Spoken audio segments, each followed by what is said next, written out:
So today we're working on this. This is my 1976 MG Midget, and surprise, surprise, it's leaking coolant. Now, in the last episode, I spoke a little about why I thought this was the best first car, and in this episode we're gonna repair what I believe to be the problem. Now, I've been to the part shop and I have got this. This is a new radiator. Yes, I believe that the leak is coming from there. I've also got these. These are a whole load of new cooling pipes. I thought might as well do those whilst I'm in there. So, today I'm going to show you how easy it is to do a radiator on an MG Midget. Why do I think it's a radiator and how do I know it's losing coolant? Well, first off, there's marks on my garage floor. Very, very easy.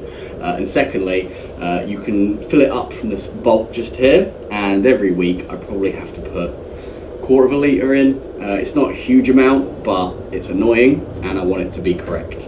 So here we go.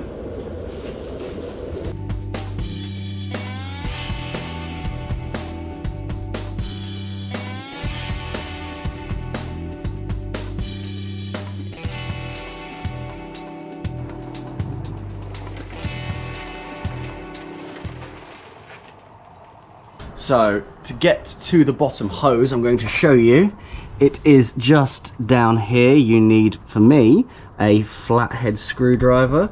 Hopefully you can see that down there. That's there. What I've done is I've got myself a little bucket. I'm going to pop under there. The majority of it I'll try and get in, but we'll see how it goes. Remembering I have all new clips and hoses to use, which is good. So you can see I've just removed that hose and all the water is draining out all over the chassis, rails and into my tub. Now all the water's drained out, I've rolled it back inside, and this is the next thing that you want to take off. This is the expansion tank hose. It goes to the tank hiding down there.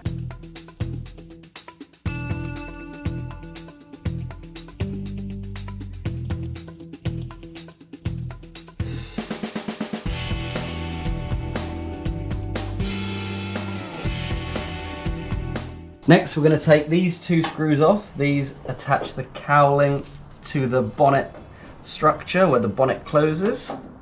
They're a little bit rusty, but not too bad. There's one. Don't forget the washer.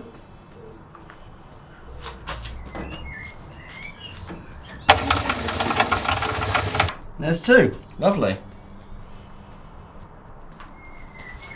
So next we're going to take out all the bolts that hold the radiator and the cowling together.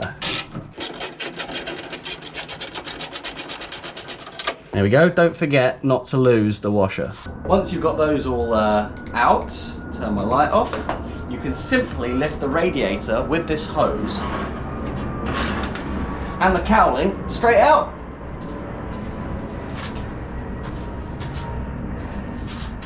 And there it is, getting my feet wet. This is the radiator. It's still got the cowling on it as well. I'm going to take that off in just a second. But basically, all of the water that was coming out right down here. You can kind of see where it's got a bit mank and horrible over the years. But that's the reason that we are replacing it today. So, on that note, let's get to replacing it. We want to make sure that the new radiator matches the old radiator. So, just getting it out of the box here. Pop that there. Pop it down on the floor next to this one. I think we just need to turn it around. We've got a pipe here, pipe here, pipe here, pipe there. And finally for the expansion tank, that's just there. Looks all good to me. So now I have the radiator built back up with the shroud on and the tube, the pipe that runs to the thermostat housing, as it's a lot easier to put this all in as one unit than trying to attach that once it's already in.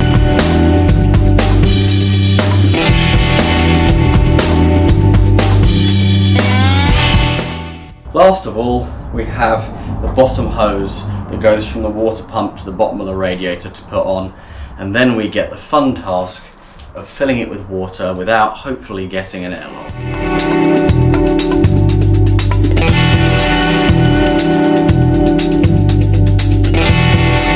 So here you can see new top hoses on, new bottom hoses down there to the bottom of the radiator. There's the expansion tank hose there. I've also replaced this one that goes to the inlet manifold from where the thermostat housing is. And of course we've got our nice brand new shiny radiator. So what I'll do when I'm refilling it, I'm doing it outside in case I make a mess, I will fill up a funnel and make it the highest point on the cooling system, so any air will rise like Lord and Saviour and bubble out of the top. Yes, I know I'm filling it with water. This is just, it's midsummer and I want to see if it's working and make sure I've got no leaks. I will do antifreeze once I know there are no leaks. Okay, so I'm just in the car running it now, waiting for the temperature to climb up. As you can see, it's currently, obviously a very dirty gauge, it's currently just over the first quarter, so we will see if it holds temperature, if the thermostat opens. So, I let it warm up, just went for a little drive around where I am, and as you can see, it's pretty much on the button. Don't know if I can, there we go, it's ever so slightly over, but it's been holding at that absolutely perfectly. Now granted, it is like a 30-degree day, so I don't blame it for being a smidge over, but no hotter. And that's it then, guys. The MG has now got a new radiator, which, to be honest, didn't actually take that long. I'd say about an evening. So for all you people that are thinking about working on their own classic car, I really recommend it. And if you've enjoyed this, please do stick around. I'm going to be doing more work on the MG. I've also got to do a gearbox filter and oil change on the Lexus, so that's probably going to be next. But thanks very much for watching. Like and subscribe if you haven't, and stick around for more videos.